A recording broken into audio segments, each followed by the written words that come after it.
रूस की राजधानी मॉस्को के ऊपर मंडराते मौत के ड्रोन और फिर शुरू हुआ धमाकों का वो सिलसिला जिसने पूरे रूस को दहला दिया। यूक्रेन ने रूस पर ऐसा हवाई हमला बोला जिसने हाल के सालों का सबसे बड़ा ड्रोन अटैक माना जा रहा है। दावा है कि एक साथ 1000 से ज्यादा ड्रोन रूस की तरफ छोड़े गए और सीधे मॉस्को के दिल पर वार किया गया। रूस की राजधानी में रात भर अफरा तफरी मची रही। लोग घरों से बाहर निकल आए। कई इलाकों में आग की लपटें उठती दिखाई दी। कहीं धमाकों से खिड़कियां कांप उठी तो कहीं आसमान में उड़ते ड्रोन को गिराने के लिए रूसी एयर डिफेंस लगातार फायरिंग करते रहे। सोशल मीडिया पर वायरल वीडियो में मॉस्को का आसमान जंग के मैदान जैसा दिखाई दिया। इस हमले के बाद पूरी दुनिया की नजरें रूस और यूक्रेन की जंग पर टिक गई। यहाँ तक कि अमेरिकी राष्ट्रपति डोनाल्ड ट्रंप ने भी बयान देकर सनसनी फैला दी। ट्रंप ने कहा कि यूक्रेन ने द्वितीय विश्व युद्ध के बाद मॉस्को पर सबसे बड़ा हमला कर दिया है। ट्रंप के इस बयान के बाद दुनिया में एक बार फिर तीसरे विश्व युद्ध की आशंकाओं को लेकर चर्चाएं तेज हो गई है।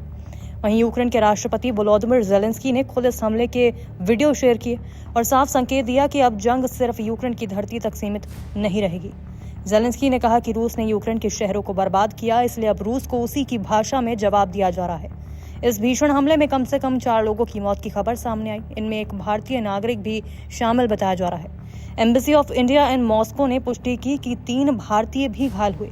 भारतीय दूतावास के अधिकारी तुरंत अस्पताल पहुंचे और घायलों से मुलाकात की। हालांकि अब तक मृतकों और घायलों की पहचान सार्वजनिक नहीं की गई है। रूसी अधिकारियों के मुताबिक मॉस्को में 3 लोगों की मौत हुई, जबकि बेलगोरोद इलाके में एक और शख्स मारा गया। करीब 12 लोग घायल बताए जा रहे हैं। इनमें तेल रिफाइनरी में काम करने वाले मजदूर भी शामिल हैं जो धमाकों की चपेट में आ गए। यूक्रेन ने इस बार सिर्फ आम इलाकों में नहीं बल्कि रूस की सैन्य ताकत और ईंधन सप्लाई सिस्टम को निशाना बनाया।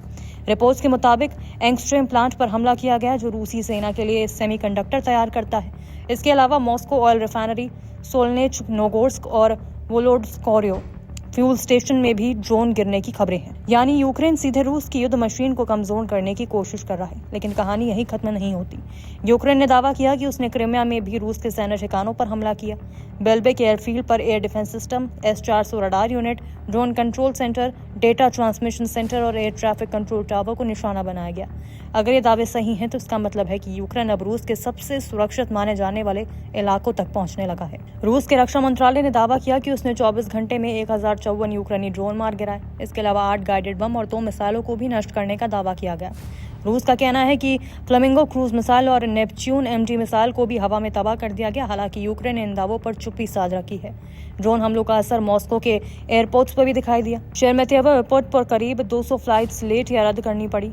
जुनकोवो एयरपोर्ट पर लगभग 100 उड़ानें प्रभावित हुई। एयरपोर्ट के आसपास ड्रोन के टुकड़े मिलने से यात्रियों में दहशत भी फैल गई।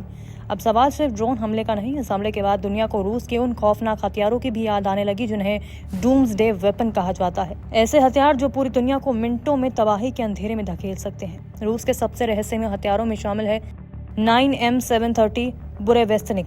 नाटो इसे स्काईफॉल कहता है। ये दुनिया की पहली परमाणु ऊर्जा से चलने वाली क्रूज मिसाइल है। इसके अंदर छोटा न्यूक्लियर रिएक्टर लगाया गया है जिससे इसकी रेंज लगभग अनलिमिटेड हो जाती है। यानी ये मिसाइल हजारों किलोमीटर तक उड़ सकती है और किसी भी दिशा से हमला कर सकती है। समुद्र के भीतर मोहर बरसाने के लिए रूस ने पोसाइडन नाम का अंडर वाटर न्यूक्लियर ड्रोन तैयार किया।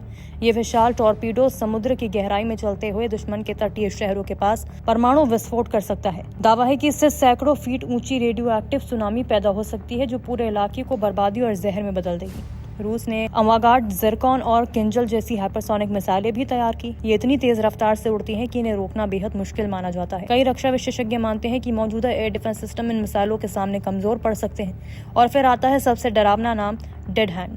सोवियत दौर का वो सीक्रेट सिस्टम जिसके बारे में कहा जाता है कि अगर रूस की पूरी सैन्य कमांड खत्म भी हो जाए तो भी ये अपने आप परमाणु हमला शुरू कर सकता है। यानी इंसानों के खत्म होने के बाद भी मशीनें मौत का खेल जारी रख सकती हैं। अब पूरी दुनिया की नजरें मॉस्को और कीव पर टिकी हैं। क्या रूस इस हमले का और ज्यादा खतरनाक जवाब देगा? क्या ड्रोन युद्ध अब परमाणु टकराव की तरफ बढ़ रहा है? और क्या दुनिया एक ऐसे मोड़ पर पहुंच चुकी है जहां एक गलत फैसला पूरी मानव सभ्यता को आग में झोंक सकता है? इस वीडियो पर आपकी क्या राय है? हमें कमेंट्स में जरूर बताएं। नमस्कार, मैं हूं मानक गुप्ता। अगर आपको हमारा ये वीडियो पसंद आया हो तो इसे लाइक और शेयर जरूर करें। और हाँ, हमें सब्सक्राइब और फॉलो करना ना भूलें ताकि आप देश और दुनिया की कोई खबर मिस ना करें। तो जुड़े रहिए हमारे साथ और देखते रहिए न्यूज़ 24।